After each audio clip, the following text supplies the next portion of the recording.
Quotes from Francis de Sales. From the Kindle, Deep Christian Quotes and Bible Verses. First quote. We all color devotion according to our own likings and dispositions. One man sets great value on fasting, and believes himself to be leading a very devout life, so long as he fasts rigorously. Although, while his heart is full of bitterness, and while he will not moisten his lips with wine, perhaps not even with water, in his great abstinence, he does not scruple to steep them in his neighbor's blood, through slander and detraction. Second quote. The difference between love and devotion is just that which exists between fire and flame, love being a spiritual fire which becomes devotion when it is fanned into a flame, and what devotion adds to the fire of love is that flame which makes it eager, energetic and diligent, not merely in obeying God's commandments, but in fulfilling His divine counsels and inspirations. Third quote. Be sure always to entertain a hearty sorrow for the sins you confess, however small they are, as also a steadfast resolution to correct them in future.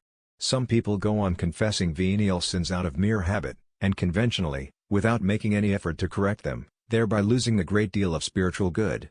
Supposing that you confess having said something untrue, although without evil consequences, or some careless words, or excessive amusement. Repent, and make a firm resolution of amendment.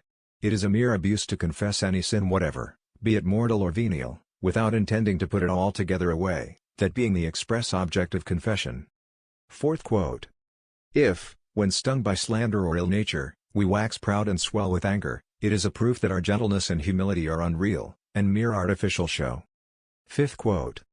Love alone leads to perfection, but the three chief means for acquiring it are obedience, chastity, and poverty. Obedience is a consecration of the heart, chastity of the body, and poverty of all worldly goods to the love and service of God.